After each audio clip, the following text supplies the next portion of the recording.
welcome to the Drift Podcast. I'm your host, Ben. And I'm Travis. And today we're talking Dream Street vs. Track Car build. And we are back to having a microphone each and not having to share them as well. I was enjoying getting cute, but hey, you know. Anyway, before we get on to the topic, news. Let's talk a bit about news, because we actually haven't had a proper news section for a while, because we've always had guests on. And we've always had technical difficulties while we're meant to be getting ready for the news. But here we are. So, T1NZ happened. And March 31 and 30, I'm pretty sure it was. And Daniel Woolhouse won that. I'm not sure which car he drives, but there's been heaps of rad clip coming out of that. Go check out the RB28 S15. There's a video on Facebook going around. I think it's on Oversteer TV. They're doing 200 plus kilometer-hour entries to the main corner, and it is actually super cool. Thing sounds amazing. There was another video on like ZP Drift or ZR Drift or whatever it is on Facebook I saw today as well. That looked pretty good. But the speed is mental. That Yeah. is a very, very quick. Yep. The other competition local to us is Drift West Australia. They had their round 2, and that was first to Aiden Zakowski, like Mike Zakowski, and the second was Regan Curtis, and third was Bradley Flipper McIntyre. So congratulations to all three of those guys, boys. And what other competition news do you have? Because there's Formula Drift happened. It did Odie happen Bakshi's, for some. Well, for some. All right. We'll get on to that. Odie Bakshi's won that. I saw a few clips around there. It looked like a pretty rad event. I'm really happy for Odie to win that. Like, the dude deserves that for the effort that he goes into that I watch in the Frenemies on YouTube, which is probably the best Formula Drift video coverage that's ever come out of anything to do with Formula Drift. I do agree. It is actually really good. And I really, really enjoy that, and I'm really glad that Odie finally gets a win after it's been quite a while, you know, just with just minor technical problems basically with the car, or just slightest of errors, you know, or like just mainly bad luck. I feel really bad for him because he has like probably, when it comes to a 50-50 luck situation, he just has the worst. Yeah, and if people don't know, like, he also designs the coilovers for probably half the cars in Formula Drift. Yeah, see, that was something I didn't know until I started watching that. The thing is, they actually went through and went to his own workshop, and they have like all this in-house equipment. Yep. Really, really cool. Yeah. Really cool guys. So congratulations to them. I hope they do well through the rest of the year. That's some guys I'd really like to see win that comp. But also Long Beach. Two things happened. One happened before the event, and that was that there was an electric Camaro that was announced, and the day before the event, it wasn't allowed to run purely because of it was the Formula Derp is who is the source for this. And I'm pretty sure what he's saying is right, and I've seen right. it somewhere else as well. So, into that mic. The city of Long Beach, they need a permit to operate on track because the fire department aren't equipped for fighting an e-car fire, because they also, in turn to that, cancelled the Formula E event down there as well. Yes. So Formula Electric. Yeah. So they have basically just banned electric cars from Long Beach in general. I don't know how much of this was let out to let the owners of Formula Drift and the guys who run that know that they were even going to be bringing in an electric car. I also don't know if he ended up driving a so-called backup car that he was meant to have too. That was a non-electric car. I haven't watched the live stream of it yet to find out if he was actually driving. Bit of technical background about me. I actually work on electric forklifts, very high-end electric forklifts, and so I understand how that car works, and I was pretty amazed to find out that they're actually running that car a full Formula Drift day off one battery. They're not swapping it. So in forklifts, you have what's called like shift batteries, and you actually swap the battery in and out whilst the machine's on charge. When it comes to lithium ion, which is what that car's running, They don't generally have to do that because you can do what's called opportunity charging, which is what everyone does with their phone because they're also lithium ion. And that's where you charge the battery just for like 20 minutes. A normal lead acid should never be just opportunity charged where you just chuck it on charge for 20 minutes and then take it off. It's meant to go all the way to fully charged before you take it off. But they reckon they can get out a whole day on without even having to charge that battery, which blows my mind that it's able to put out that power. Now, the specs that I saw come out today was it's about 515 horsepower, and I think it was 800 foot-pound, or it was either 800 or 1300 foot-pound of torque. I don't know. I don't really look at torque figures, but it was supposedly quite high and throughout the rev range of that kind of torque. And that's what they're relying on to drift that car. I'll be interested to see how it goes. Personally, I think it's going to be quite twitchy. I think the level of footwork control on that is just taken to like level 1 million, compared to a normal car. Well, it'd be a totally different freaking LS on steroids, basically, with no lag. So I'll be interested to see how it goes. I don't consider that car a competitive in league for a championship win this year. Could come out and surprise me, but we haven't seen a video of it drifting. I don't call donuts drifting. So if they showed out a test video of that driving on track, sure, but is that also because no track will let them drive it because they haven't got the fire safety approvals on any of the tracks? Because where's the test video, Yeah. It's interesting. I'm keen to see this car go. I'm not knocking this. Like, this is the future. Odd because they're like, I'm not a huge fan of hybrid electric cars. Yep. Like being me, but like they have their place. Yeah. But it'd be interesting to see how a full electric car goes. There is a full electric AE86 getting around in some of the Formula Drift Pro-Am events, I think. Really? It's not like a high-spec car, but yeah, the dude has one. And it's a goldy color. I can't remember, but yeah, like there is an electric AE86 getting around. Interesting. Sacrilege for ripping out a 4H, but it probably makes just as much power. Ow. that 80 horsepower probably mark weighs about like 50 times more than a 4H. Yeah, so power to weight would be the same. Yeah, sweet. Oh, cool.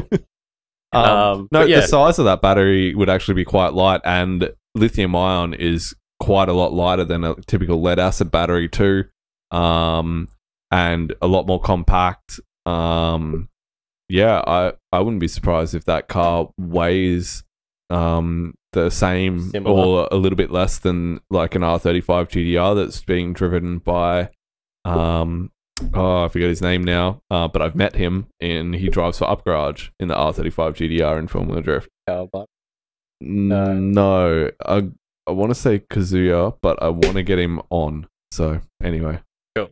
Anyway, we'll definitely be getting him on. I struggle with Japanese names, let alone I struggle with English names, let alone Japanese names. Probably forget my name half the time. Yeah, well, I only know because 5 Bens, so that makes it easy. But anyway, I'm really interested to see what happens with this electric car. I hope it pans out for the guys. I want to see on-track testing of it, though.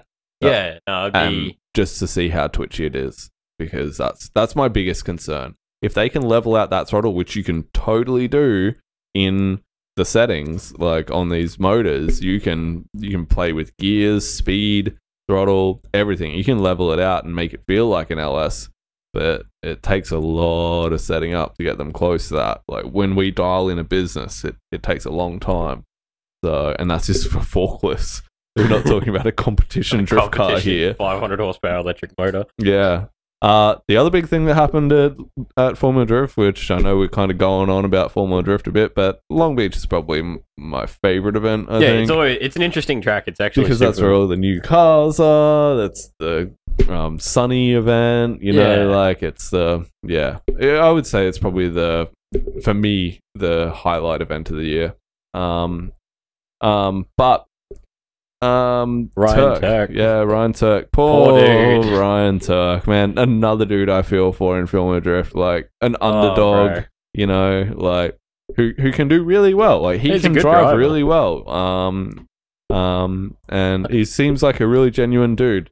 As a person I'd like to meet in person. But yeah, he hit the wall head on, dropped a power steering belt, and yeah. I'm sure a lot of people have seen the video, but yeah, that was hectic. He's coming Yeah. in straight off the transition, so like the high speed section of the track, and yeah, the belt through, and he just went straight for the wall. Yeah. Like Yeah.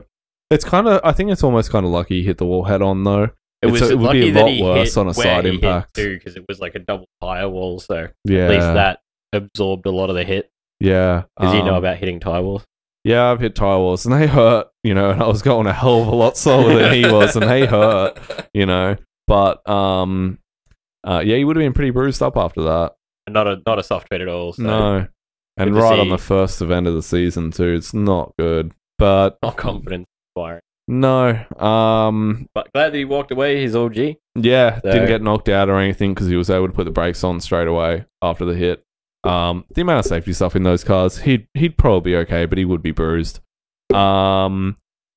A lot of people online were saying that they don't believe how could a power steering belt failure cause that to happen. I've personally witnessed people on a dry figure eight skid pan, slow first gear speeds, and your power steering belt comes off, and you're off the track, like just boom, straight off the track. Especially if you have knuckles.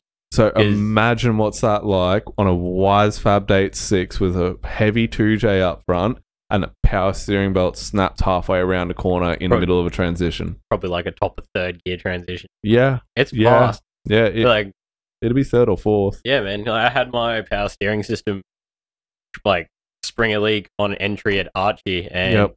thankfully it just didn't all squirt out all at once, but it locked up, and I thought I was going to go into that guardrail Yeah, because you can't turn the wheel. yeah. But when you're no. sitting on lock, Yeah, it's totally different feeling than to just driving a power steering car and then driving a non-power steering car when something hits you just like that, out of the blue that you're not expecting. especially when you're sideways. Like if you're driving the car normally, you could bring it to a stop easy, but Yeah. like when you're sideways, you've got knuckles and all that force on the car. Yeah, it just makes it a lot harder, but especially scary. when you're not expecting it. So, yeah, hopefully he's all good and hopefully gets that car back together. Do feel it for him for that. That's something you don't want to happen Yeah, to no. anyone. You know? No. Yeah. So anyway, Daigo Saito got 2 Supras, 2 announced like an hour ago. So and it looks like he put his other one back together. talk in the mic. Come on, mate. Oh, hi. No, looks like he's already put his first one back together because they Yep. had all the panels off it, motor out, and now they have all the panels back on it and what it looks like the motor in. Yep. In a matter of what, a week? Nah, A week and a half. week and a half. Yep. Motor was out on the 1st of April. So yeah, he's go back together. He'll be good. Good driver. Yep. At least the workers there are. I don't know about him. But Oh, that's good to see it's all back. okay. Is that all for news? I think we covered it all. Pretty sure we did. Oh, one last bit. Got announced today. World Time Attack Challenge. Kichi Tsuchiya will be driving Bo Yates's A86 again this year. As a grip or a drift? as a grip car. That's a grip car. So Oh, yeah, yeah. in the Time Attack open class Time Attack. So That'd be cool. Good on yeah, yeah. That's Always good to see him still kicking. Yeah, no, it's good to see your hero like still being a hero. Yeah, and hopefully he'll be able to drive it a bit harder because I know that a lot of people at the event were saying that he wasn't driving it and pushing it to what they thought was the car's limits. Maybe he'll be feeling a little bit more comfortable in it. Also, not his car, yeah. not his, Yep, you know. not his home track, not his car, and he's getting on and too. the dude's getting old. Like, Yeah, yeah. Just You let know, him do his thing. let him be cool. Yeah. He's somebody's granddad. They're sitting there going like, "Damn." Yeah. Does he have kids? I have no idea. I know Hey, he's got a wife with long term, but I don't know if he has kids. I've never seen a photo of him with kids. There was no kids at the dinner that I went to, but his wife also wasn't there. But I kind of would expect his kid would be quite old by now if he had a kid, and I did not see one. I've not seen one at remember a what Drift we were- Kingdom event. Remember when we were talking about the Rocket Bunny store? Mhm. How he has 2 kids and they have just like zero interest in anything that he does? Could be that too. Yeah, that's a Can you imagine that? Yeah. Like, your dad's the Drift King and you just have zero interest in cars. yeah. That's probably Like, likely. It's Japan. How much you could learn from that, and you're like, Hey, Who but wants no- to learn off their dad with that kind of Oh, stuff? Like, Dad, stop you going on would about make- drifting. you I would don't make- care. you'd make exceptions. Your dad's like the single most famous drifter in Probably Japan. turns you. How many actors have kids that grow up to be actors? None, they all grow up to be drug addicts. Exactly. Point made. Point made. So yeah, but anyway, Don't get your kids to yeah, no, don't. It's more expensive than drugs. Funny we talk about that because when we did this segment, Yes. I was putting together my dreamish streetcar build, Mm-hmm. and I was like, 10 grand. That'd get me a fair bit. No, I realize now that If you're buying new, man, I honestly had to go in and find stuff on the Facebook Marketplace to make up my 10 grand budget because I just couldn't. I was like, oh, this will be easy, just dropping parts here. I'm like, wow, I'm at fucking 15 grand. see, What? I actually put everything to a new price. I didn't even have to do anything for a used price. So just to round it up, like a few of the parts that I've put on my list would be able to be bought used for a little bit cheaper, but I figure it's going to even itself out, But, yeah, with all the stuff I that I didn't have put underquoted. something was, $42 or $38, just rounded it up down to the nearest 10. I didn't go into that kind of detail. I just rounded up to hundreds, but Oh, well, and I always rounded everything up from what I thought it would cost too. So well, I took new prices. If it was second hand and it was a little bit low, I just rounded it to the nearest 100. So. well, let's lay down the ground rules. All right, so we were talking about this the other day about street cars because Trav's over his car, Oh yeah, I hate cars. Yeah. and I hate working on cars, but it Let's got go us. to comments. Yeah, actually, let's bring up con. But continue. Oh, hola. Is that working? No.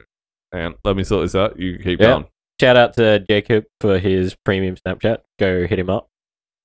Nice. DM for all the nudes. Sweet. We have comments. Oh wow, so we have YouTube comments for the first time ever. Yeah, if they work. Probably won't. Anyway, it says for us to write something, so I don't know. Can we write something to ourselves? Yep. Okay. hey, there we go. Okay, maybe it does work. All Yeah. right. Continue. All right, so we were talking about this, and then we sort of came up with what if we just built a completely different car to what we have? And we're like, okay, but then is it a track car or a street car? So we couldn't decide, so we made both. So buy the car, we have a 10 grand budget for a street car to buy, your parts and little nicks, obviously just the main, and 20 grand for a track car. Now, I came up with a 180 SX. Now, did you the 20 grand for a track car were allowed an engine swap on a track Oh, yes, car? that's right. We said no engine swaps on the street car just for Which is simplistic. fair, and under 10 grand, you're not going to be doing an engine swap and have enough money for other K70. stuff. K70. What? Yeah, but Not an engine swap thing. yeah, I count that as an engine swap. I don't know.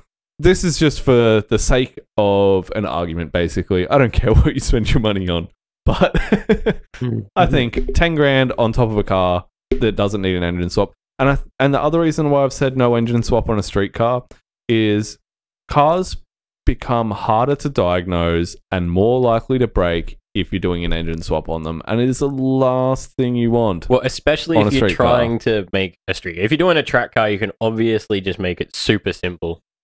And yeah, whereas street cars, you want aircon. Yeah, that's it. You want it to be simple. You're going to have to put aircon in. I'm gonna. I've got the pump and everything. Have fun. Okay, so we did have some really great comments on the post. We'll go through them in a bit. Yeah, we'll go through them because I think there were a lot of valid points on cars for those, and I'm sure we're going to get some more coming through now. So if you guys want to write up what you guys think, if you haven't commented on the previous post, and that's what car you would choose for a street car, 10 grand limit of mods, and you can't do an engine swap. Track car, name of the track car, you can do an engine swap, 20 grand mods. Be reasonable though. Like, an engine swap can easily sum up to over 5 to 10 grand, you know, Easy. depending on the car. Yeah, you got to So, go and the conversion motor. mounts, Yeah, gearboxes, yeah, stuff. But yeah. like it's a big thing. Like you It's a big you deal. sit there and you go like, hey, yeah, I can go buy this car and I'll just swap this gearbox in and I'll just do this. But then you sit down, you actually look at the pricing, and you're like, wow. Yeah. You're like, how many times have we just sat there going, I'll just buy that auto like 350, or I'll go buy that auto, you know, Cressida, and I'll just throw a manual box in it. This is why a lot of cars end up getting parted when they're 50% done or 60% done, because people underestimate how much stuff costs. You underestimated how much 10 grand would be. Man, I was Which is super why we're surprised. doing this video, this podcast. Yeah, you know, it's like, it makes you realize that, you know, if you can get an already built car where someone's put that effort in and done it properly, you should, because like, man, if I had to like, I'm scared now to total up the parts on my 34 because Yeah. I've only had to replace the bits that I've broken. Mhm. And man, like, there's a lot more stuff on that car. So, yes. Yeah. Yes, it's more expensive than you think. Well, let's start off. What car? So the other thing is you're covering Australia. What would you do for your street car in Australia? So when I came up with an idea for a street car in Australia, I wanted something that I could go do drifting in, but I could also go and do circuit sprints, as well as we're starting to see Gymkhana days pop up in Australia, and So an all-rounder, you're an thinking. all-rounder, because Which is what like, a street car should be. yeah, we all love drifting. Essentially, we were all out here. You know, we watch drifting and drift podcasts and everything we can, but we also all love doing other sorts of driving as well. You can't tell me one person that loves drifting that doesn't like going for a quick drive in the mountains. Yeah, and who might have an interest in doing a circuit race or going to a meet and still looking good. Yeah, and still being able to drive it every day if you really wish, you know? But yes, so my idea was an all-rounder as a 180 SX, you know, with your basic mods on it. So I wrote down a list of stuff. You know? Now, mind you, this totaled 10 grand very quickly in mods. So I had to back off and go and find secondhand stuff. So it was a 180, was it? Yes, 180 SX. Yeah. So I started with the basic 180 SX and SR model. So we'd go and buy a T28. That's already obviously manual. Most of them are. You can't really find auto ones anymore because anything auto has been converted. So you get manual 180 SX with a T28 upgrade off an S15, a full 3-inch exhaust with a cannon. Now that is already almost $2,000.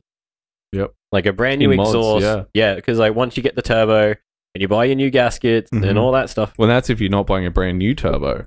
Yeah, no, that's a second-hand turbo. Yeah. So, you know, double that for a brand new one or an equivalent. Oh, no. Hang on. Let me try and sort if we can get this video back. Keep talking. Keep talking. Yeah, all right. And so then we like move to basic cooling mods. So you go your bigger radiators, oil cooler, power steering. That totaled almost $2,000.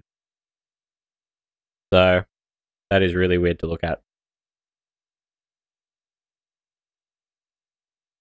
Oh, it's sort of back. Oh, might be in. We'll just do an audio only. Yeah, but we will just Hey guys, get rid of the. It wouldn't be the Drift Podcast if it wasn't technical. Yeah, I'm sorry, I forgot to charge the camera. That's okay. We'll just look at us drifting and the comments. You don't need to see our ugly faces anymore. Pretty much. So yeah, basically after the cooling mods, we're almost at $2,000 just for that. You know, with a new radiator and new oil cooler, which is something that you should always do. Don't buy secondhand oil coolers. Yep. Too many times people picked up a secondhand oil cooler and it's just sent metal through their motor and then they've had to rebuild their motor. Yep. So people have just gone and blown a motor and not said anything. You can buy exchange here, like what are they called? The adapter plate blocks and stuff. Yeah. They can be cleaned out. Just don't buy a core, like secondhand core. Buy a new core every time. Yeah. Come on. Charlie saying, yeah, we need this podcast thing or Yes, what? Charlie, we are. Yeah, we've been doing it for over a year and we still can't sort our shit. I give up. So yeah, that's basically all it on the engine side of things. And I love Fortune Auto. They make amazing products. Go check out their website and their R&D videos. They put a lot of effort into all their coilovers. Mhm. They have a similar setup to Odie, like we were talking about earlier, where they test every single coilover and they test every single spring to make sure it is actually within spec of what they have on their website. They are a little bit more expensive, but they're totally worth the money. I've had a few friends with them, so not sponsored, but support companies that do good work. Now, this is where I had to start finding secondhand parts because I was like running out of money quickly. I want to do a 33 brake upgrade because you can buy so many different brake pads and rotors to suit your application, and a lot of ones that you can do both. A whole R33 brake and hub conversion with rotors and pads is about $800 to $900 now, and that's without anything else. That's just the calipers. That's gone up a lot. Yes, that was the only one I could Which find. model? Just the 33? R33. So you've got your drum rear end and your big Oh, four-pot. Nah, you don't need to change the drum rear. If you got a 180SX suit, there's no way you need to change from a factory. Yes, they suck. I've been enough S13s with that. Nah, I'd fight that till the day I die. Oh, I know that Luke Fink would too. And he's authorita. I'll accept Luke Fink if he comes and corrects me. But I will always stick by my R33, R34 rear end. That is amazing. I could lock my handbrake up at 150. Still work. I love it. But yes, that was starting to get on the expensive side of things. Yep. A full set of front and rear adjustable arms. Now, when I first did this parts list together, I looked through and I was like, oh, okay, I can get adjustable LCAs, drop knuckles, and a few different other like lockout bits, stuff like that. I was like, hey, it's only $1,500. That's sweet. I got to like halfway through and then I was like $15,000. I was like, oh, you have to go back. Yeah. So I went from having a full adjustable rear end to just a full set of adjustable arms. So camber, toe, traction, caster. And that still cost me about $600. Did you factor in knuckles too? Yes, I did. I forgot that. But I'll just go cut and shut yeah, for free. you don't know how to cut and shut. Mate. Hey, see, even there we go. And R33 over S13, hands down. Nah. Yes. You're full of yourself, Ben. No, I've already... Bens are full of themselves. Ben Maloney is right with Ben Werner, so we're sweet. We're Gucci. No. So they may be better, but this is a street car. I don't think you need to change it. Yes, I think that is last on your list of but shit like you need to buy. you're building it to do and make up a purpose, and No, you're wrong. Oh, we've got two now. One each. What? Yeah. CAD. Yeah, mate. Love it. Yeah. What was that? Yeah, so adjustable arms. I did forget. I also factored in braided brake lines because rubber ones break. Did you factor in a clutch? Nope. I'll just replace it when it breaks. But there you go. Like there's 10 grand, like 10,000 Australian dollars. So like 8,000 American dollars, 8,000 euros. Like that's a lot of money on top of a car. It already runs and drives, and we're already at our limit, So, well, yeah, I've got a few little bits. So, I've also included in that price solid subframe bushings because all S13s and 180s now, those bushings are well and truly gone if they haven't been replaced already. My 34 is now suffering that as well. Okay. Cut and shut knuckles with extended LCAs. Now, extended LCAs cost you about $200, and like knuckles are $300 essentially with exchange. A two-way LSD. Now I was like, yes, sweet, I'll go buy a brand new one. It'll be awesome. No diff with it, but they're like $1,200, and my budget went out of the window really. Yeah. So I looked on the marketplace and I found a couple of LSDs ranging from about $700, $800 to about $900 to Yeah. $1,000 secondhand, with a housing in the average of 4.3 difference, which is essentially Yeah. what you want for a street track car anyway. Mhm. So I factored that in. I made that about $900 for. Mhm. Now, back to the body of the car, since I am semi-hot boy. I want a hot road kit. As bad as it is, you can pick up one either in bad condition or a copy one for about $1,000 Australian. Yeah. See, for me, I guess I kind of factor that into the cost of the car, because generally I would probably I'm talking about buying a car that it would already look like where I want it to. But one thing I didn't factor in was wheels. Yeah, I factored it. Yeah, that's a lot of money, straight up. That's another $2,000. Yeah. When I get to the wheels part. But yeah, so I want a hot road 180 because I love Higuchi and his gangster. I will never be as cool as him, but he's my idol. A bucket seat. Your average secondhand bucket seat costs you about $300. Yeah. For like a genuine secondhand one. A set of gauges. Now you can pick up a set of, your everyday like auto shop gauges for anywhere from about $100 to $200, or you can buy the little copy displays, which we actually talked about in one of our previous episodes.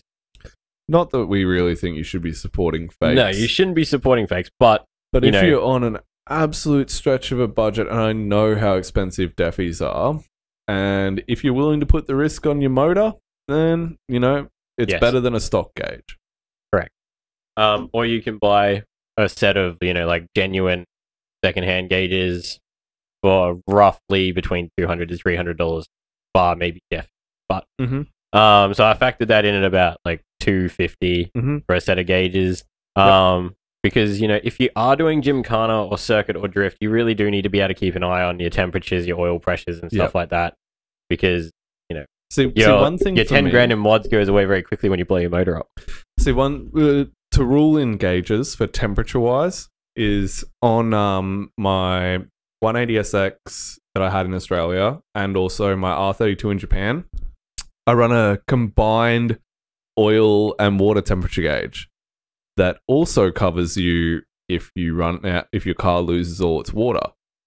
Because what you do is you get they sell them on eBay, and it's a little just like a digital screen, isn't it? Yeah, it's this little screen with an alarm in it, and it has a cable that runs out, and you bolt it down onto your water housing on your block. So it's just like a little eyelet, like an electrical eyelet. You bolt it down to that, and it will read the temperature of that part of your engine the whole time.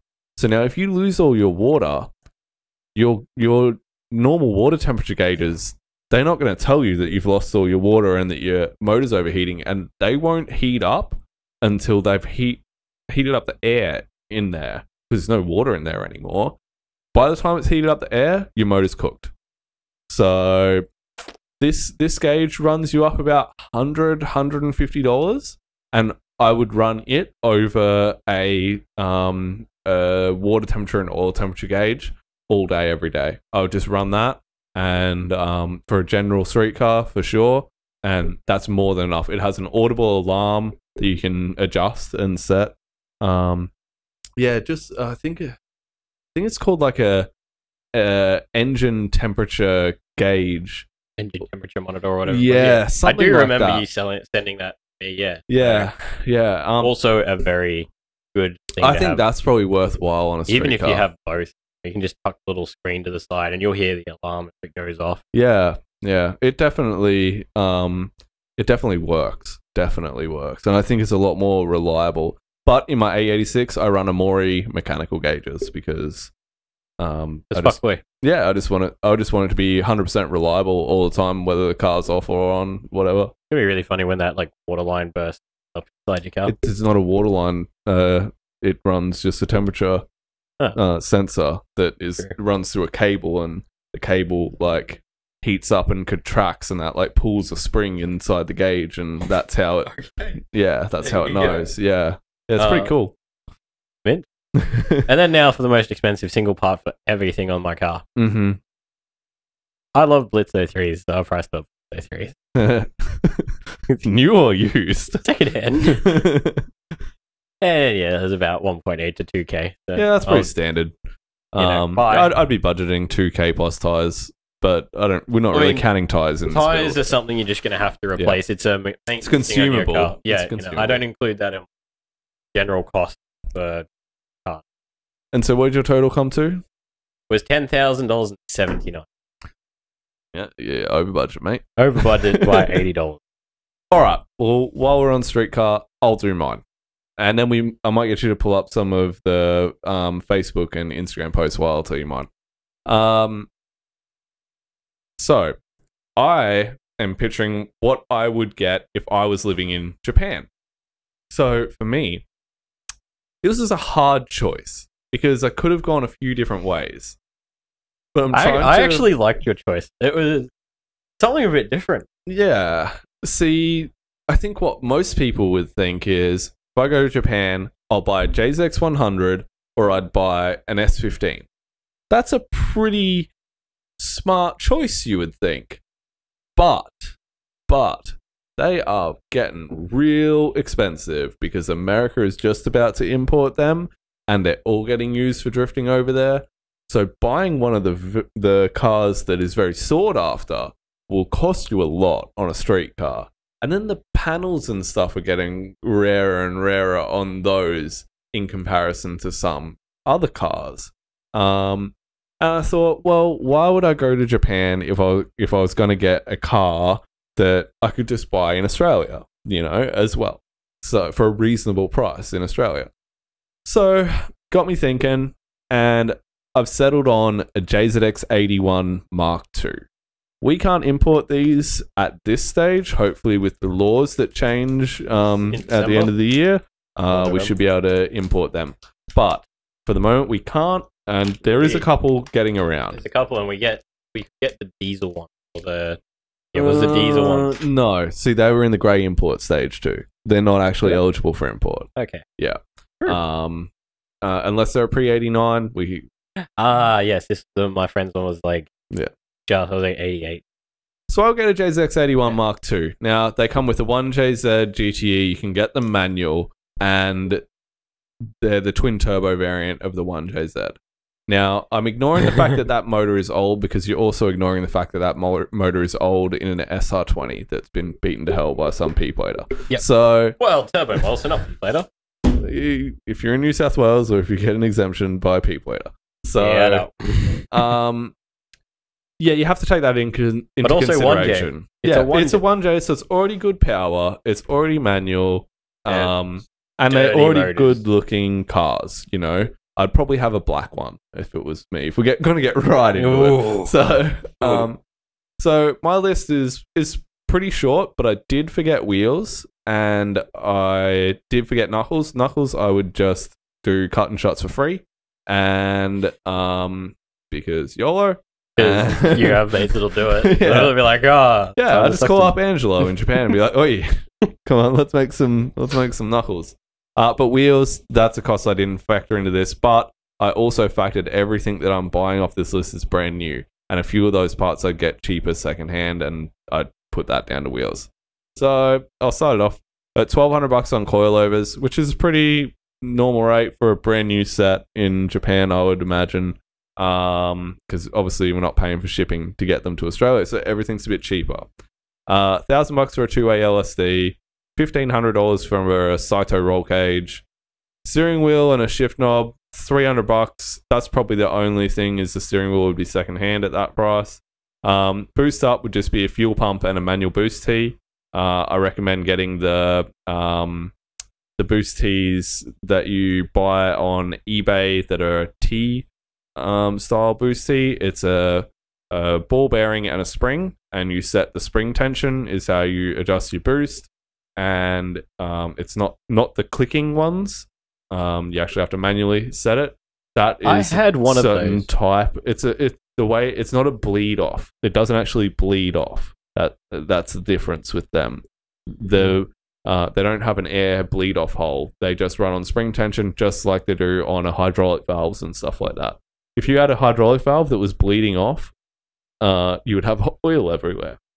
So they just run ball bearing and a spring.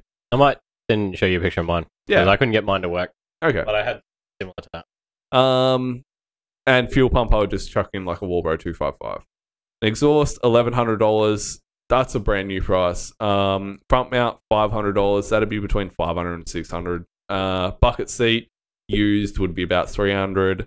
And I also factored in $3,000 for new replacement turbos. That is a common issue on those. As well as head gaskets on the older 1Js is also a common issue. Also for the same price, you could just buy a conversion manifold and put your like a JZX 100 turbo on. Yeah, or something like that. 3,000. Yeah, but I went turbo new replacement because then you don't have to factor in an ECU. No, I mean that's what I'm saying. You can actually bolt a JZX 100 turbo on the conversion manifold onto that, and you don't need to change the ECU. 100% because they run on a map sensor, and they just work because the turbo isn't too big. You can also do the same with an RB25 turbo. Yeah, on a 20 and stuff. No, I mean on a J. Yeah, right. Interesting. Yeah, I don't know if I'd go to that stage, but as soon as you rip those oil lines off, like I had two last week. This is the thing, I went through this last week on my mate's Sora, and it was horrible. Yeah. I don't know what Toyota were thinking when they put that motor together, but they had it upside down in a workshop, and they were like, they had like 50 million Z-shaped spanners, and they were like, no white kid's gonna be able to get this, and it's like, fuck, it is hell. Yeah, I pulled one off before. I understand why people get better. You have no idea. And so the other thing that I put in there was for a clutch for $800, and that comes to a total of $10,000. And I think that's all pretty reasonable, for that car. The only thing I realistically forgot that costs money is wheels, and I'm sure you can make up at least close to $2,000 off some of that other stuff, especially if you didn't actually have to replace the turbos. Well, yeah, if you don't have to replace your turbos, yeah, So, did you get a chance to bring up any from Facebook or Instagram? Well, I'll read some of the comments that we got. We have someone, Gino Guamieri. Yeah, am I saying that right? Yeah, you have said that right. He said a street car would be an ITB powered SR, S13, small boy cool wheels, coilovers, done. Perfect for UK roads. Track car would be a T28, SR knuckles, etc. Keep simple, more street time. I think you're on the money for a track car, but we're up to $20,000, so you're well under your limit for that. Your SR ITB conversion, you got to factor in aftermarket ECU. You got to factor in a tune, and the cost of an ITB setup ain't cheap. Not on an SR. Not on an SR. My friend has one though, and it is actually really, really cool. So I would nearly think that his street car and his track car should be swapped around because that's how the pricing would probably end up. Yeah, you'd be very close to 10 with a custom ITB setup. Oh man, you can go as deep as you want. Because you're going to put ITBs on an unopened motor as well. Yeah, so, like my friend Brandon put together a ITB one. SR, yeah, in an S13. Rear-wheel drive. Super cool. Yeah. He used the GTIR throttles, but the intake isn't the same though, is it? I thought the gasket area is different on a no. Not as far as I know. No, he said it bolted on. Really? Yep. That's interesting. So why did Engineered to Slide not use one of those? Just because he can, or probably because he can. But I think it also comes down to those throttles are also designed for boost. They're not designed for an NA application. Yeah. So you'd have to get custom trumpets still for them then. Yes, you have to come up with custom trumpets. Everything has to be custom after the fact that it bolts on the motor. Yeah. You also need a way to be able to measure your airflow. It's also set up for a front-wheel drive, not a rear-wheel drive, so everything's a little bit backwards. Yeah, so there's a lot of wires and stuff like that. Niggly things you got to do. You also got to work out how to get your vacuum signal on them because they're not like 20 valves where they have the... Yeah, because they are designed for a proper manifold. They're designed to be NA motors, whereas the, GTIR was a turbo SR. Yeah. So it had an airflow meter at the front. Yeah. Interesting. But, yes, it was a super cool car. A pain in the ass to tune, but, it's awesome. And I hope he drives it more. Jake Oxley said a 280 kilowatt CA18 DE brakes. Yes. standard rear That's his end. car. He's got a CA shell with a new SR in it. And super cool. 280 kilowatt. No, it's an SR in it. Oh, it's an SR. Yes, I'm like, yeah, it's in D. I'm like, you're dreaming, buddy. No, I know the car. It's super D cool. brakes. Yeah, they're those really small single. Also, pots. go check out Jake Oxley's other page. I forgot the name of it, but he does awesome graphics and vinyl design. So if you want a livery on your car in Australia, hit him up. Does awesome work. Comment. We'll shout you out. Oh yes. Yeah, exactly. He's just commented and said, yeah, good luck ITBs under 10k on an SR. I think that's right. Like, it's very 4.5k on an Autech motor with cut and shut 20 valve throttles, and that was already put together. See, so why would he put 20 valve throttles on there if you can just bolt on GDIR? because yet again, turbo, I fucking throttles. Yeah, and they're if, just a pain in the ass with your vacuum setups. yeah, fair unless enough. you have like a full-on custom manifold like you Yeah. have for your motor, where you can actually have separate vacuum ports. Yeah, So interesting. Did you get some off Facebook? So, my mate Brendan, shout out. His street car is a IS300 plus T. Now, we were talking about this on the phone a little bit. Yes, well, Page's trend wrap. Oh, his street. Yes, yeah, we'll go there. Okay. Check out Jake Oxley's page, his trend wraps. Does some awesome work. He's had a few cars that have popped off and Bring the Bash videos. Yeah, Go sweet. check out his work. It's rad. Awesome. Brendan, the street car would be an IS300 with a plus D conversion. There is a full bolt-on kit that you can get for about $2,000. Yeah, that right. includes like basically everything to make it run in a plus T application For 200 or 300? for an IS300. So the NA2J. And it's auto though, because they're all autos in Oz. If you're talking America, then yeah, they come out manual. But... Yeah, no, but he's also factored in Okay, his all right, he factored in a manual swap for it. All right, we were talking about this. That's All right. R154 is getting pretty damn You're not expensive. putting an R154 behind it, buddy. Yeah, well, good luck keeping a W58 together. R150. Yeah. Don't tell the secrets. Yeah, so coilovers, a manual conversion, and a JZX 100 diff, which in a fucking perfect world, they're not actually that expensive. A bit annoying to get. With knuckles, literally, you can buy knuckles from Russia. Yeah. That bolt onto your standard strut. Russia. Mother Russia, cousin. In Russia, we have There. modified knuckle for IS300 on shelf. Okay. The most whack-looking knuckle setup I've ever seen. It's literally a plate. All right. I got these knuckles. Like Brendan came over. Like, we've got knuckles. We're gonna put them in the car. I was like, sweet. We're going to put them. You actually have to cut your standard knuckle. You cut the tie rod part off completely. You just like buy, and then it slips on top with like, what are those little metal things? What are they called? They line everything up. I can't remember the name of them right now. A bolt. Whatever. They like clip into each other, and then the strut sits on top, and it actually moves your whole strut outwards, so it gives you a bit of camber as So well. that's exactly like it's like the GK Tech roll center adjuster things for an SR20, except they require you to still have the tie rod end mount. Yeah, so basically it's a knuckle and an RCA together, but it's essentially like an A86 and RCA where it actually pushes your track out, Ugh.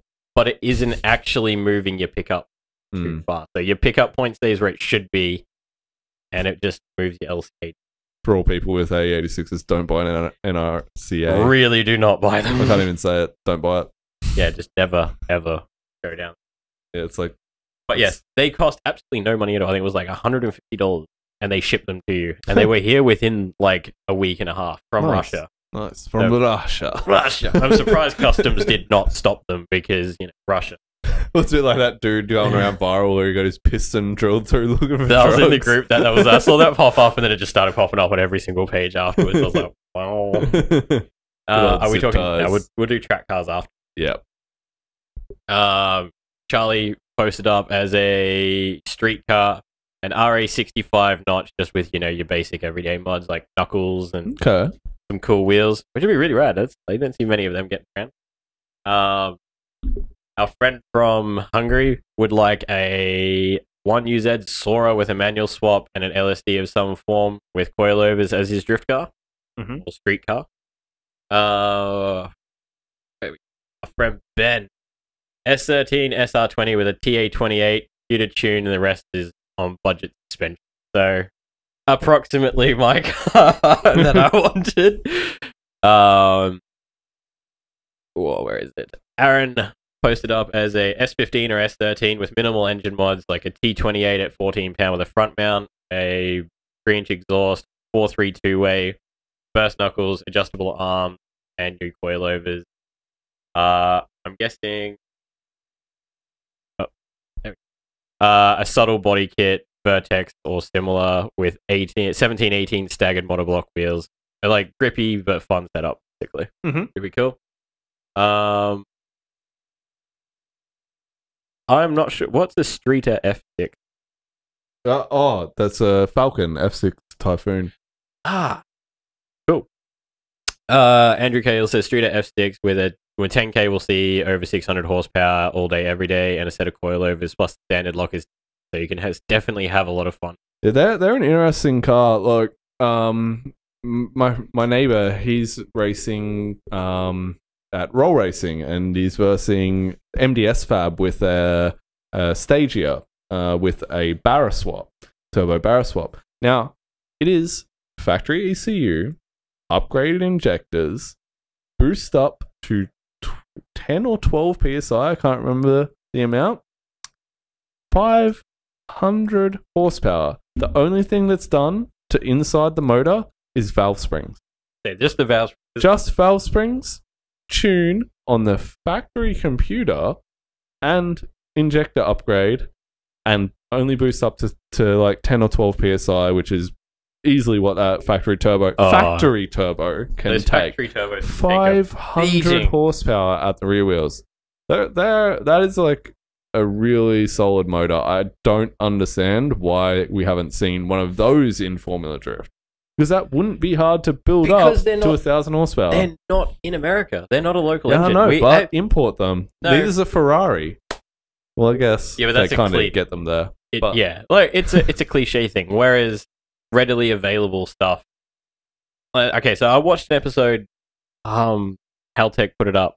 I like watching technical things. I'll like watch Motive DVD and stuff like that. Just listen to them brag on about RBs versus 1Js, or 25 versus 26 or 30. I find it all interesting. They were talking about the Barra swap and how incredibly strong they are, as well as like their valve springs and stuff are like their weak point. Yep. But the reason that we're not seeing them over in America is because they don't really import anything that has them, and it's not really a known motor to them. It's something that There's a lot of people that know about it, but I don't think they understand the potential. not yet. Not completely.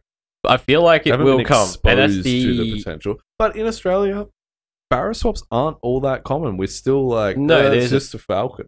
But yeah, Like- and that's the other thing with it is that there isn't a whole lot of aftermarket support for it. There isn't. Nor just general maintenance support. So That's the other thing is 90% of Falcon just don't take care of the car. yeah, but not just that. Like if you're running a race team, it's like why Chris Forsberg stopped running the Nissan V8 motor, because you couldn't even buy the parts for it anymore. No. And if you need that for your race car, it doesn't work out ideal. Yeah, it's finding something that's readily available and easy to get, Yeah. because Barras are easy to get. If you have one in stock form and all you've done is springs, you can just keep blowing them up all day, every day, and go Yeah. and pick another one up. And you can obviously you're best off to get the motor that is already factory turbo too. Don't make the mistake. of getting the they non-turbo are one. different. Yeah, they're Get different. the turbo one. Was that it for Facebook? Was it? Uh, I'll go one for Instagram while you check. So Joe Afer on Instagram, he said his street car would be a Nismo 370Z. 10k of mods would be Wisefab front, DGR coilovers, oil cooler, exhaust, intakes, and a tune. I don't know how much that stuff costs. Like Wisefab up front, I don't know. I would estimate like $3,000, another $1,500 for coilovers, another $800 for an oil cooler, an exhaust probably another $800. oil coolers If you go on aren't quite thermostatic that on a street car, Oil coolers. let's say $600, but still, like They're about 4. It'd be close to 10k, I guess. I just don't know if you need a tune on a factory ECU or not. But at the No, same, you do. You can unlock. you can unlock a 370Z. 370s and 350s were choked for emissions. When you actually Oh. remove all the emissions, they become way more free revving and they make Yeah, a right. fair bit more power. Like me and one of my friends were talking about. You can get the American ECUs and they actually have like a chip kit for them Hmm. and they unlock the whole thing and actually tune essentially. Wow, to yeah, some extent. interesting. That seems like a good plan though. Like, I didn't even think of a 370Z until I read this comment, and I was like, "Damn, that's actually not a bad idea." Especially remembering back to what Luke Fink said about the 370Z, and he's actually commenting on this Joe Afer's 370Z. He drives a 370Z at Archfield. The other one was Go Joe said an R32 sedan would find an RB20 DT model, coilovers, welded knuckles, adjustable toe and camber and caster arms, 25 DT turbo, front mount intercooler exhaust, and a tune. My hero. Steering wheel and a seat as well. That would be under the 10k budget. I think if you bought most of that secondhand, you're Easy. definitely going to get that under the 10k. So, yeah, I like R32s. I've got an R32 in Japan. But yeah, that's a good time. I like that 32. That sounds like a good time. Yeah. So I would say that's pretty on the money, you know, with all those kind of things. You know, Yeah. I mean, it gives people a fair few ideas, you know, because we do have people messaging us about like, what should I do for my first car, you know? And honestly, if you're not prepared to spend $10,000 on top of buying a drift car, then drifting's probably not for you. So, yeah. There's drifting on a budget, but there's always initial cost. Yes. You need to be prepared for that initial cost. Doesn't matter if you buy a setup car, you're always going to have issues. And if you're dropping $400 on a weekend to just for entry, you know, and a pit bay, then you want that thing to be reliable. Yeah. So You gotta- I'm not saying to build your car for 10 years in a shed. No, just but clean it up and make sure everything functions as it's that supposed 10 to. grand worth of modification, you could, if you have all the parts at home, just working on it on weekends would be about 4 weekends at the most to fit all that stuff together. Yeah. That's pretty reasonable. And that's as long as you want to be building that thing for a street car. Yeah, I mean, and that's like, this is kind of like, we took this as like a virtually stock car. Yes. I think you can pick up, Essentially, yeah. pick up a basic car. It has a fair few of those things done already, but Yeah. we were just as a for sake thing starting stock. Yeah. You know, Or close to. 9 times out of 10, you always pick a car that has coilovers in it. Just use Or them and until an exhaust. every single import has an exhaust. Yeah. A few more. James Moore and Nick T. Boone said A86s. You guys are great. Trav's 86 is never going to see the end of the driveway. I don't like that. And Charlie Kelly posted an E30 all day long. So, Which is another underrated car that we don't really deal with in Australia, but Well- that does probably pay a lot of attention to the guys in Europe. E30s because and they can- E36. yeah, I actually saw they have a lot of aftermarket support too. They do. They do. Yeah. There In was, America? Yeah, actually in America too. Yeah, I was looking at a Facebook post about E36s, and they were basically saying they are the S chassis of Europe. Yep. And they're not really wrong. Like, there's a lot of stuff out there for them. They're Like, at least an R31 of Europe. that's actually probably the more accurate. Hey, they literally are. If you get an M3, that's an S13 or an R32. Yeah, no, But so the four-door ones is an are the R31, 31, yeah. and the good model 2 doors Is an are- R32. and the 4-cylinder 2 doors are the S13. Except they're probably built more sturdy. Hey, I've seen one like hit a guardrail and just put a dent. I don't know in it. how bad they rust. The S13s are starting to rust Oh. these days too. Yeah, So but yeah, no, there's quite a few of them over in Europe, and like, there's Yep. so much stuff for it. Down in Australia, my sister has an E36 that had like the really good idea of jumping on the interwebs and finding out all this cool shit about it. And there's so many just like little bolt-on knuckles. They're like JZX 100 billet ones. They're really cool. Yeah. Unfortunately, everything is in Europe and costs way too much to get here. So, yeah. and hers is auto, so I wasn't going to spend all that money on No, something that I God, no. can't drift. All right, let's knock track cars out of the park. Yeah, all right. You started? I'll go. So, track car. I'm basing it off if I was in Japan. And I'm kind of emulating what exactly is a really good track car for Ebisu, in my opinion. If you want like let's talk a G1 GP Gaijin 1 Grand Prix car, basically. Right. Yeah, track something car. that you competition car that you're going to be able to run in that and be on a decent level with the other cars in that competition to get in a top 5 podium and not blame the car. Yeah, that's the thing is like G1 has improved. Oh yeah, tenfold There's now. like It's not 600 like plus horsepower cars in G1 it's now. not like the old G1 days where you sit could there and you're win like, in a factory S13. You know? No, it's changed a lot. Yeah, It's it's pretty much just full of JZXs. basically just like a D1 SL event, but without street legal cars. So, Right, before you start, is this strictly just a drift car, or have you this is tried to make this? strictly a drift car for what I've done it, but it's just a modified car. It'd be It would only capable be of doing suspension changes that. All right.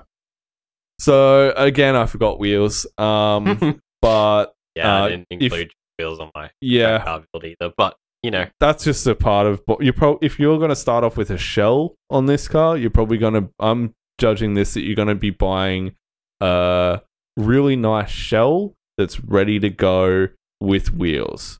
So essentially. straight up, I'm with coilovers, $1,300. 2-way LSD, $1,200 on this one. I've kind of added just $100 extra for a few of these things, because they are sometimes a little bit more expensive when you're going into that upper class of a car. And my car is a JSX 100, by the way. Roll cage, $2,500 because you're going to be going full cage, side intrusion, cross braces, and a harness bar. And that includes harnesses in that $2,500 because I haven't written that down anywhere else. Steering wheel and a shift knob, $400. That's pretty up there, but whatever. $300 for a fuel pump. Really, when you think about Yeah, it. if you're going to be buying like 100% genuine Nardi, that's not that up there. Fuel pump, $300. An exhaust, $1,300. And the front mount is $800. They're more expensive because you're also going to be, I would put on a GDX 3076 or whatever this new G series turbos are that are coming out by Garrett. And that'd be $3,000 for the turbo setup. Manifold and gate, $2,800. Clutch, $1,300. ECU and a tune, $4,500. That would also be a pain in the ass in Japan. And another minimum $600 on a bucket seat as well. So Rock your street tune on your track car. yeah, they're pretty much all street road tuned in Japan. But that comes up to exactly $20,000, and that's real quick up to $20,000. You know, the moment you're factoring in, and that's on a car that you're expecting that it's not just a shell; it comes with a running 1J, ready to go, it's not rot out the wall. manual box that you're gonna happily put through. You know, like 500 plus horsepower, and that's still a basic car. Like, if you're looking at a Formula Drift car, just for people that are interested to know how much those cars cost, a few years ago I asked Andy just throw out a figure for how much his Formula Drift car was, and it was in the range of $500,000. That's a lot of money on a car, you know? But that thing is mental. If you ever get a chance to go to Ebisu, spend the 15 minutes and have a walk around that car, because the car's mental, you know? No, it is. And that's just a standard thing in cars. So next time you see someone like Turk smashing into that wall at 100k plus an hour, There's like that's $500,000 hitting that wall at 100k plus an hour. You know, there's so a lot of work that goes. yeah, There's a lot of work that you don't ever see. Yeah, It's chassis work. It's, yeah, you know, yep. everything has to be built to a certain standard, Yeah. otherwise it's not allowed. Yep. So, $20,000 goes real fast on a track car. You know, Especially if you're building realistically, it to be competitive. but $20,000 on top of a $10,000 to $15,000 JSX 100, that's a 35k car. That's what these guys are using in G1. That setup, that's a car that is at Ebisu and multiple versions of it. You know, they exist. This is how much money people are paying. You know, just remember that that's what you're driving with at Ebisu these days. It's scary, eh? Yeah. You think about it, you're like, that's a lot of money to throw at a wall. Because essentially, you just need to think of your car as like a stack of cash, and you're like, wow, I'm throwing that like 30 centimeters off a wall over a jump, or with no insurance if I crash it. Poke coilovers, because I've seen the way your car.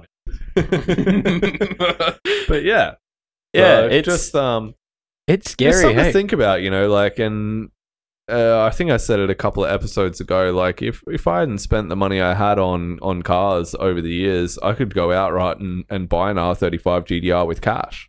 Probably, yeah, we did work it out. Yes, actually, and including your street cars. Yeah, you know. So, as I said, if you're not prepared to spend 10 grand on mods on a car, drifting ain't for you. Yeah. All you need to get started is choppies and a weldy. But this is that down the line reliability, decent car. It's have fun at every track day you go to. Yeah, it's if you want to actually better yourself as a driver. Like, there's a certain point where you're not going to get any better trying to drive with choppies. You just can't control it. Yeah. And you're not going to go and fit all those parts in one go. No. You're going to do it bit by bit and find out what's actually making a difference. But it's just to give you an idea, because I know that a lot of people don't like thinking about how much they've spent on cars. I'm sure everyone in these comments does not want to think about how much money they've spent on cars over the years. So, yeah, you'd have probably half a house. So, I feel like I've done okay. Yeah. I feel you like haven't had a lot of cars. No, I've though. only had 2 cars. Yeah, and so I would have at least 20 cars. Yeah, you see, I've bought both my cars set up. Yeah, all I really had to do was just like. I haven't bought any car set up apart from my A86, and then you ripped it apart and started again. I completely started again and did everything myself. So, you're stupid, boy. Yeah, I am. Oh, don't worry. I think about it every day. I'm like, this was a perfectly running car. Yeah, but that's the other thing is like when I bought my 8.6, it was an out of the box drift car. All I did was blow the motor up, and I was like, okay, I'll put another motor in. It cost me $500, which is a factory motor. No ECU upgrades. No, yeah, it was an engine swap. It went from a 4AC to a 4AG, and it was just the loom was horrible, but it ran for the next 2 years problem free. Yeah, I ran that thing out of oil because I left the oil cap on. I filled it with oil, ran, it didn't knock. It was no compression, but it ran. It was great. Taught me a lot of things, but yeah, like the biggest thing I had to replace on that car was coilovers, and that cost me $1,500. Yep. And then I bought a second motor because I got tired of not having any compression, and that cost me $250. Not nowadays. I think. Oh yes, I did blow a gearbox. Yeah, nice. Going for a drive. Nice. A leisurely drive. But yes, no, like on the 34, fingers crossed, I haven't actually had to replace anything that big on it. The most expensive thing was the clutch, and that got away. Did you say your track car? No. Go for it. So, yet again, me being me, I want an R34 GTT 2-door, but with a fiberglass GDR conversion on it, because I just want to be that dude. Nice. That I've looked it up before. It's in the region of about $1,500 to $2,000, depending on like the little bits and pieces you add. But I like factored it in the middle at $1,800 for that. Coilovers, depending on what you get or how you get, is between $1,000 to $1,500 in Australia. Mm-hmm. You can get your MCAs, and they set them up as well. They're a really good company. Like $5,000. Yeah, like the setup part's different, but I mean, get their stuff fairly easily. Yeah. Brand new 2-ways are about $1,200. Mm-hmm. So I went with something like that. Obviously, you're going to have the car with probably the diff gears you want in it already, considering it's an R34. Come on, getting late. Fuel pump and exhaust, a front mount setup. Obviously, being an RB, there's a lot more bolt-on stuff for that than rather than a full custom setup like Trav was going. So a decent front mount from not like a China sort of era is about $500 for a that'll do. bolt-on, Yep. thereabouts. TD06 in an ECU, bucket seat, and a new manifold and external gate to go with it. Mhm. Top of that, yeah, I factored about $1,300 to $1,200 for a clutch as well, because that's Yep. about what they cost brand new here for an NPC custom built. Mhm. And there we are, $2,000. Yeah. Oh, I did put a roll, and I went with your price for roll cage. I've Yeah. never really looked into it, but yeah, And then we That's- both didn't factor in knuckles either. And when you're going in a competition car, you're probably going to be going a more Yes, more that's- expensive knuckles and that's stuff like a that. good point. I mean, yeah, I didn't even think about that. Yeah. And there's going to be heaps of little things that, you know, like you can sit there and go, oh yeah, I'll just go buy all this, this, and this. And then you go and fit your turbo and you're like, now I need braided lines. Now I need these fittings. Now I need this. That doesn't fit. I need that. You know, like, oh, and I need this new sensor for my ECU. Blah, blah, blah, blah, blah. So realistically, even when you think you're going to be spending 20K on this build in mods, double it. That's Oh, what you're it's- actually going to spend. It's all the little things. It's just, It's they an add up approximate. real quick. You know? It's an approximate. I mean, yeah. that's something that's like I'm probably never gonna like go that outlandish with a build because it's just that's too much money for me to ever want to throw around a track.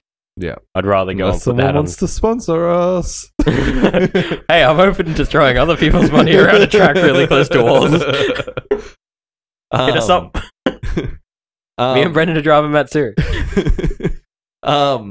So Joyfer on Instagram has said for his track car, he would go something different, and that's a GS300 or a Japan only Mark X. They're not actually Japan only, you can actually buy them here. I just want to throw that out there. Mods would be cut the weight, cage, bash bar, angle, grip orientated suspension setup, and aim for crazy grip. 450, 500 horsepower, simple 2J stock Remac DCU with a Z34 box, 2-way diff, good cooling, steering wheel, and seats. That's like when you throw a 2J engine swap into a Mark X, you're well over your budget, you know? Like, Did Mark X's ever come manual? yes. They did. Yes. But they're, if you want a manual supercharged one, they are rarer than the rarest metals on earth. Like, So they're rarer than an 8.6 apparently. and you'll pay for it. You're probably still- in the upwards of 80 to Yeah, I was 100K just wondering, for a like, manual what kind supercharged of one. Gearbox they had because like a lot of the newer I cars, can't even remember. I like didn't even look into it just because of how rare they are. yeah. So I was just wondering if the auto ones are those like weird electronic style, like BMW have. I don't know. I Yeah, don't they're know. weird. They're A lot of the expensive new cars. A lot of the new Toyotas have. have them. Yeah, I mean, like, I think you're looking at 40K for just a auto non-turbo one in Australia. Wow. Okay. Yeah. Yeah, that's So they're pretty. expensive. Facebook, Yes. and then we'll wrap this up. Brendan with something a little bit different. Track car would be a Lexus SC430 with a 2J manual conversion, all suspension and knuckle supporting mods, cage, bucket seats, a cool kit, and wheels if it's allowed. No, not allowed to be hot boy with your track. 430. Not a fan. You're not a fan of anything. Man. You're boring. Yeah, Charlie says track car I'd like a JZX 100 as go out all out with a suspension and probably cave and end up redoing that too. Pits. Yeah. Straight to pit. Yeah. A man from Hungary says he would like a 2ZZ MRS set up for track and drift. Would be very snappy, but also very interesting. That's snap oversteer. They're actually so fun to drive. I got to drive one the other day. Never Pardon? driven one. Oh, do it. They're I want to so, drive an MR2. they are also so much fun. Yeah. I want one as a daily. If someone has an MR2 and an SW20 Give it to or me an for MR, free. please give it to me. I would love it. AW11. I'd do I one. promise I won't put a fiberglass Lamborghini kit on it. I really want you to get one now. I want you to waste your money on that. That'd be awesome. Ben Lacey says S14 or a 15 with a basic and reliable 2J setup. So similar to what old mate was talking. Mm-hmm. Cage and suspension. The rest of the budget at making it look rad. Nice. I like it. I approve greatly. You're gonna win the style competition. Well, that's what drifting's about, isn't it? Yeah. So Andrew Cahill says a S15 equipped with an LSA, wise frame front and rear, cage along with all the fab work to make it cool. That's pretty hectic. We go. James Waller said a track car JZX. I don't know which one you want. There's quite a few. we going from 81 to 110 here, man. Yep. Hey, you could be talking older. There's no JZX before 81. Oh, well, X still, though. Yes, but he said JZX. So Oh, it has to be equipped Mr. with Technical. a JZ. Yes. Come on, mate. I'll fight. All day, every day. Yeah, that was it on the Facebook. Apart from A86s. Yeah, he said at A86. Yep. Cool. But yeah, like there's a lot of interesting builds there. Yeah, I think it should be enough to get people thinking. It's got me thinking about how much like even a cheap car costs you in the end. Yeah. Yeah, definitely. Definitely. Wow. Yeah. I've never really sat there and like tried to price up a build from like the ground up Yeah. because I hate cars and building them. I just like driving. Yeah. And I just hate cars. Forever but in yeah, the no, building. it should just get people thinking, you know. Brings a whole new thing to man, like keeping it basic just on your budget sake as well. I think it's a good idea to sit down before you go and buy your next car to actually sit down and figure out how much it's actually going to cost you in the long run, and then work out, is that worth it? It's like doing an engine swap and building an engine. It doesn't matter what you put in there. If you build it, it's going to cost the same to build an SR as it pretty much is going to cost to build a 1J. Yeah. You know? You just got to work out which one you want. which one's going to, and be the right for you. Correct. But, yeah, it's just stuff to think about, you know. Yeah. A lot of people will probably be coming into their winter builds over in the Northern Hemisphere as well. So it's just something for those listeners to think about too. Oh, you mean Southern? Oh, yeah, no, hang on. They're coming out of their winter builds. They're coming out of the winter builds. Yeah, it's us. So We're going into thank God. We don't really stop, but, you know. Yes. I am keen for more track time now that I won't die. We'll see people were in like Cali and stuff will go into their summer builds because it's too hot to drive in summer. So Hey, we drive so in it's summer. kinda right. Callie can drive in summer. it was kind of right. Don't want to hear it. Anyway, thanks guys. Thanks for listening. Hopefully it's been an interesting episode. Like this was just interesting for me going around like actually pricing up a lot of the stuff that we buy with that's already on a car. Yeah. Because like Yeah. it costs a lot more than I ever thought. Buying a setup car for Ebisu before, you know, rather than trying to Piece it together. you know. Yeah. So yeah.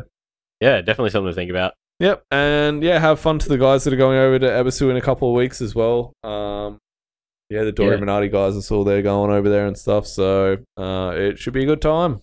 Yeah, Have fun. Send Watch out videos. for Golden Week. It's Golden Week, remember? Okay, everything will be shut. Yep. Everything. So pre-plan. All right, you've been warned. All right, guys. Thanks for listening and watching for the first part. See ya. See ya.